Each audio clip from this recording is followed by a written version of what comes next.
बिस्मिल्लाहिर्रहमानिर्रहीम। स्टूडेंट, आज हमारा जो टॉपिक है वो है explanation of photo electric effect on quantum theory, Einstein photo electric equation. ये हमने आज डिस्कस करना है। फोटो इलेक्ट्रिक इफेक्ट जो है वो हमने देखा, और प्लैंक्स जो है क्वांटम थ्योरी वो हमने डिस्कस की। आइंस्टाइन ने फर्दर जो है प्लैंक्स क्वांटम थ्योरी जो है उसको यूज़ करते हुए 1905 में, आइंस्टाइन साइंटिस्ट था, उसने फर्दर एक्सप्लेन किया फोटो इलेक्ट्रिक इफेक्ट को। और अकॉर्डिंग टू आइंस्टाइन, इसकी जो हमारे पास डेफिनेशन है, beam of light can be considered to be a stream of particle or quanta of energy. Each particle is called a photon, and its energy is also given by E is equals to hf. Planck's ने जो था Planck's law, उसमें Planck's quantum theory के accordingly Planck's ने क्या कहा, planks ने 1900 में अपनी जो है थ्योरी जो है क्वांटम थ्योरी पेश की थी। और उसने जो कहा कि एनर्जी जो है वो कॉन्टीन्यूस नहीं होती, जबकि बंडल या पैकेट की फॉर्म में होती है, और इन पैकेट को क्वांटा का नाम दिया था।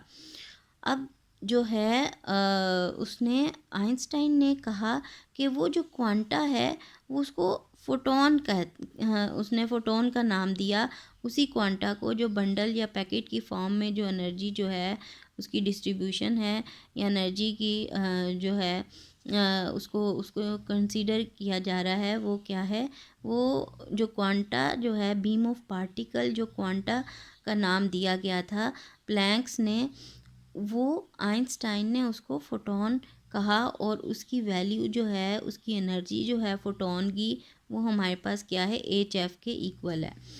अब देखें कि number of photon per unit area जो है बीम ऑफ जो हमारी है in the beam determines the intensity of light. कितने नंबर ऑफ फोटॉन्स जो हैं पास हो रही हैं पर यूनिट एरिया में, वो उसकी इंटेंसिटी कहलाती है। ठीक है, अगर हम डिस्टेंस ज़्यादा डिस्टेंस पे जाएंगे सोर्स ऑफ लाइट से, तो ऑब्वियसली इंटेंसिटी जो है वो कम होना शुरू हो जाएगी। ठीक है, क्योंकि फोटोन ज़्यादा एरिया पे स्प्रेड होना शुरू हो जाएंगे। लेकिन एनर्जी जो है वो चेंज नहीं होगी, एनर्जी जो है वो hf ही रहेगी फॉर ईच फोटोन। ठीक है student, that is also very important formula E is equals to hf, जो हमने फार्मूला भी पढ़ा है।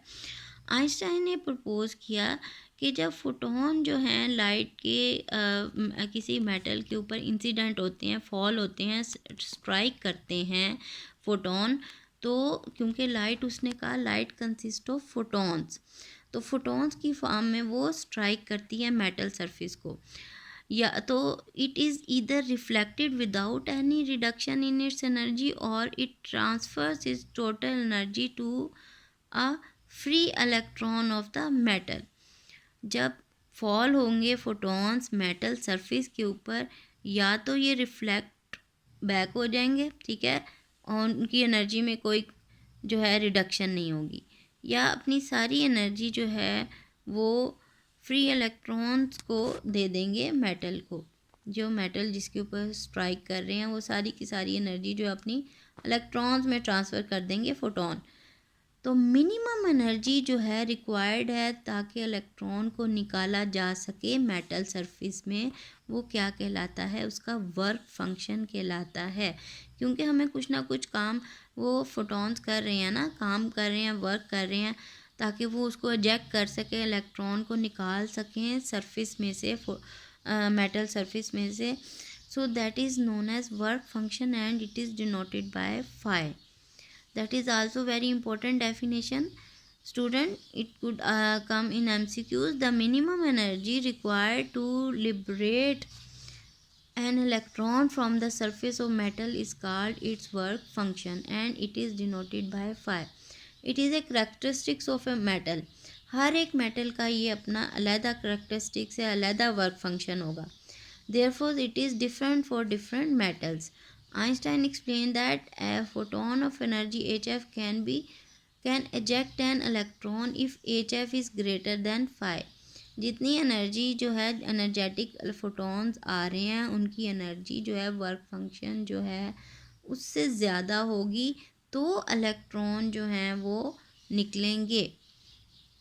The work function of the target metal, ठीक है, जो टारगेट मेटल जो है उसका वर्क फंक्शन से ज़्यादा एनर्जेटिक इलेक्ट्रॉन अगर आएंगे तो क्या होगा, तो उसमें से इलेक्ट्रॉन जो है उसकी एजेक्शन होगी. Energy the excess energy H minus phi appear as kinetic energy of the emitted electron which escape with the maximum velocity v maximum. Thus hf minus phi is equals to half mv maximum square. देखें जितनी electron जो हैं हम जो photons आ रहे हैं light के जब वो फॉल होंगे मेटल सरफेस के ऊपर तो जो एनर्जी रिक्वायर्ड है उनको निकालने के लिए वो तो है हमारे पास वर्क फंक्शन, ठीक है. अब उससे ज़्यादा एनर्जी रिक्वायर्ड है हमें वर्क फंक्शन से ताकि वो निकल के उसमें से एजेक्ट होके तो वो मूव भी कर सकें, वहाँ से एस्केप भी कर सकें. सिर्फ निकलना नहीं है, वहाँ से एस्केप भी करना है, उसके लिए काइनेटिक एनर्जी की भी ज़रूरत है.